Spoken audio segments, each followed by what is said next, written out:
A mensagem de hoje diz respeito à derrocada, ao colapso que se abateu sobre uma família sacerdotal muito importante da história de Israel. Já ouviu falar sobre o sacerdote Eli?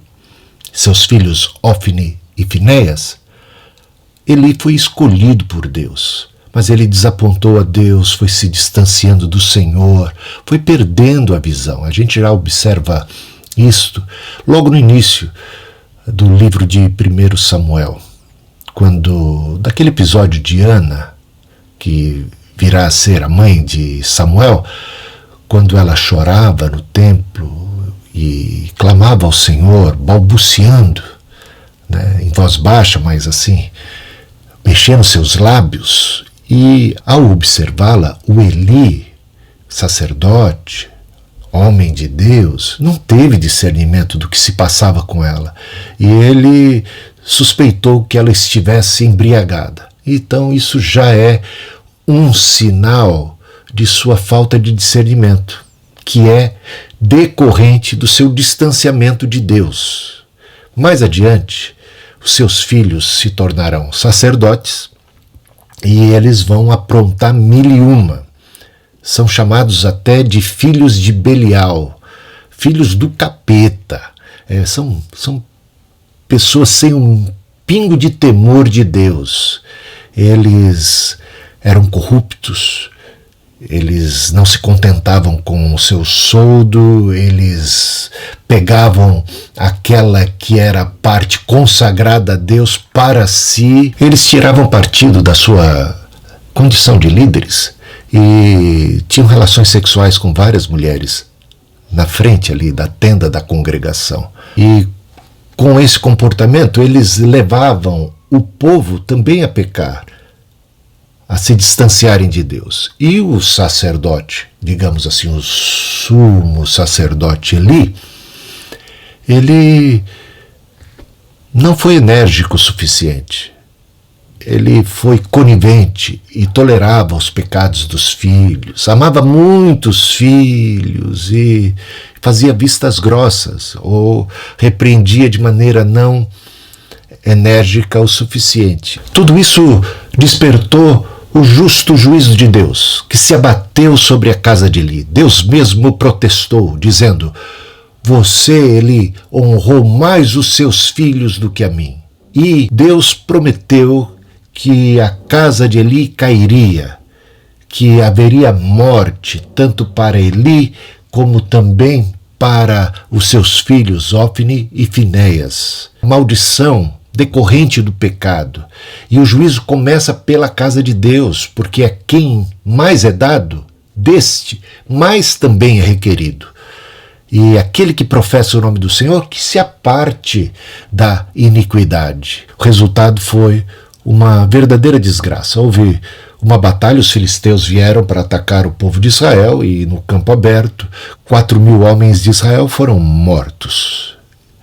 Depois de terem perdido esta batalha, o povo hebreu ficou muito apreensivo e falou: olha, tragam-nos a arca, queremos a arca da aliança, a arca de Deus, nós somos o povo da arca, queremos a arca. E ao avistarem a arca carregada por Ofni e Finéias, eles entraram em polvorosa, eles ficaram tão animados, tão contentes, gritaram de alegria, pularam, saltaram, a terra tremeu, foi um culto de confissão positiva, tão fervoroso. O problema é que esse culto tão belo e tão bonito não alcançou o céu, porque havia iniquidade.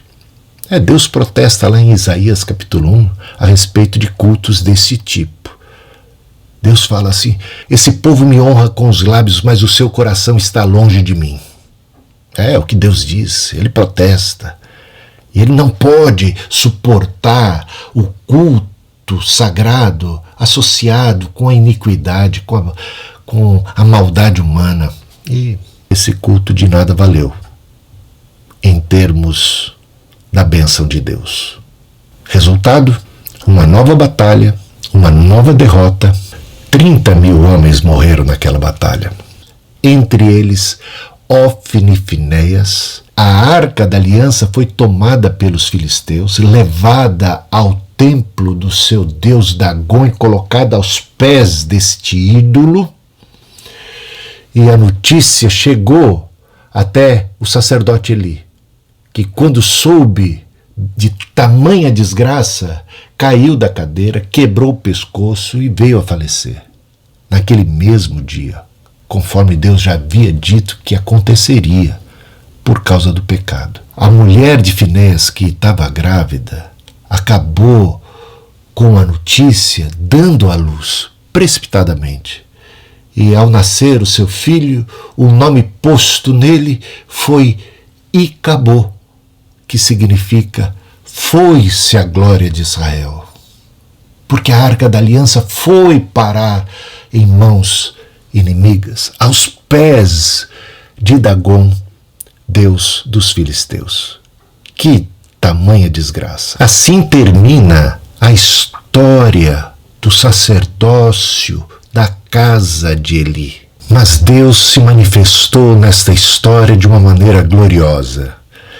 É dito no capítulo 3 que quando os olhos de Eli estavam tapados, antes que a lâmpada de Deus se apagasse, Deus chamou o moço. Deus chamou a Samuel. Samuel, Samuel, e este vai dar ouvidos à voz de Samuel. Ao contrário de Eli, ao contrário de Ofni e Finéias, surge agora alguém no meio desse imbróglio todo, no meio do povo de Israel, que está também tão distante de Deus, porque é dito que a palavra de Deus tinha se tornado rara, não havia mais palavra de Deus, dado o distanciamento destas pessoas do Senhor, desses sacerdotes que levaram o povo a pecar. Rara se tornou a palavra, mas antes que a lâmpada de Deus se apagasse, Deus chamou a Samuel, levantou um novo líder, porque as portas do inferno não prevalecerão contra a igreja do Senhor.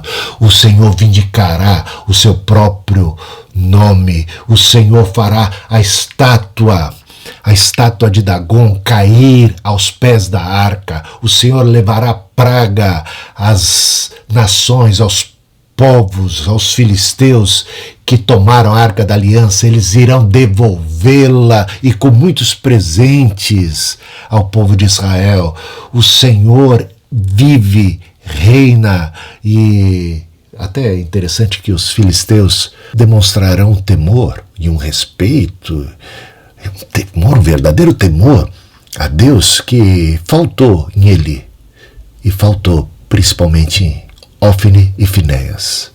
Os pagãos terão mais temor de Deus do que os sacerdotes. Que vergonha!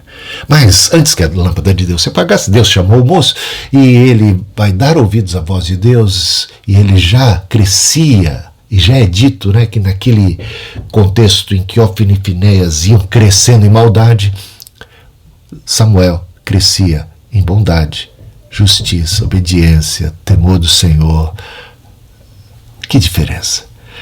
E ele agora é escolhido para substituir Eli, para substituir Ofni e Finéias. Mesmo antes da morte de Ofni e Finéias, ele é chamado por Deus e ele passa a profetizar. E a palavra de Deus começa a não ser mais tão rara, dada a santidade de vida desse moço que será o novo líder de Israel. E quando então a arca da aliança volta, depois da morte de Ofni e Finéias e Eli, ela é retornada, o Samuel, agora pastor, líder espiritual, líder do povo de Israel, levará o povo de Israel ao arrependimento, conclamará o povo a que deixem e abandonem os seus ídolos e os seus pecados, se voltem para Deus.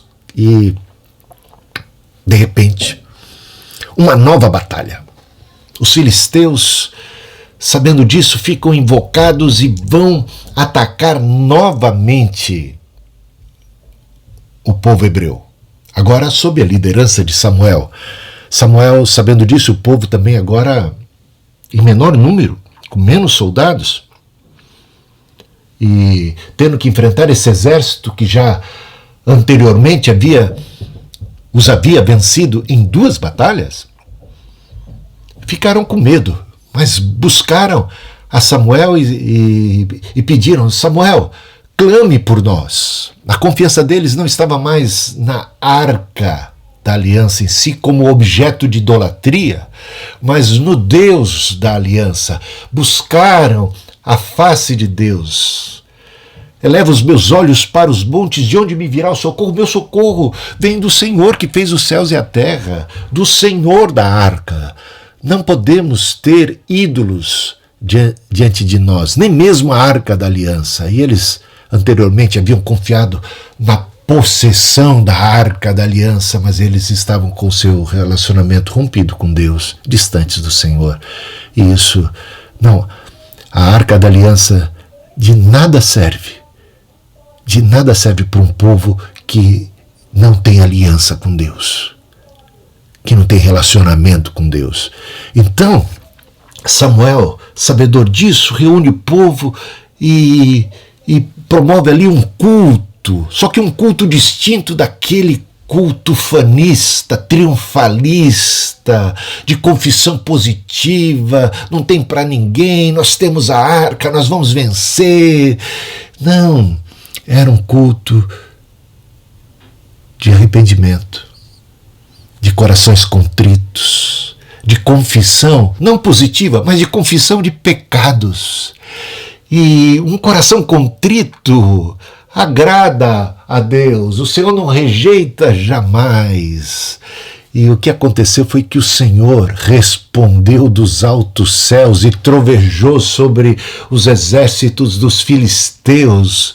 Então, olha só o contraste.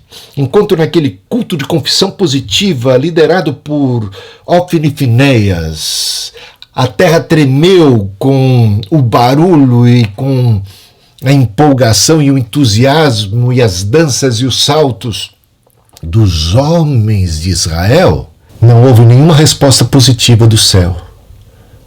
O barulho da terra não é o que promove o barulho do céu. Não estou aqui falando contra o fervor, mas contra um fervor divorciado da relação com Deus, divorciado do arrependimento, divorciado da santidade. Aí pode até ser admirável para os que estão ao redor, mas Deus sonda os corações. Deus busca verdadeiros adoradores que o adorem em espírito e em verdade.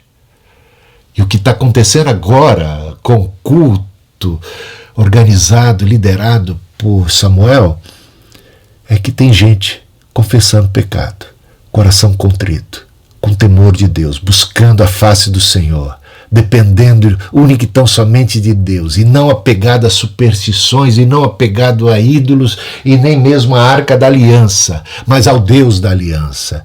E o barulho agora vem do céu, é um barulho do céu, é o Senhor trovejando, agora a terra vai tremer com um barulho celeste, e os inimigos serão derrotados.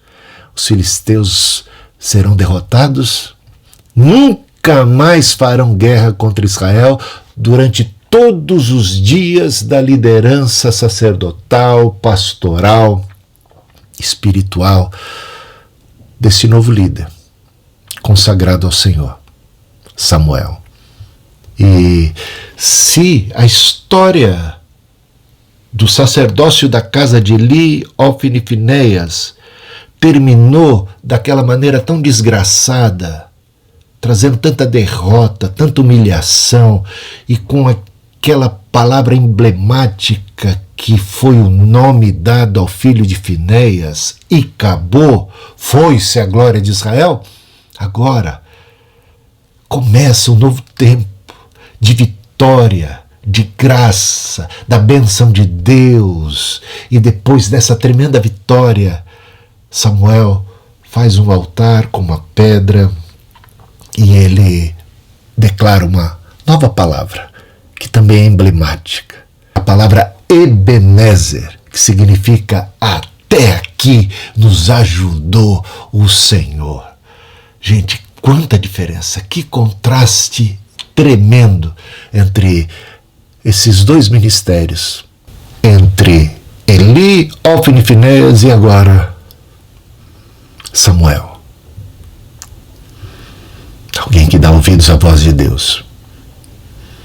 A palavra do Senhor não é mais rara. A lâmpada não se apagou. E a história só está começando com Samuel. E começa com um tremendo Ebenezer.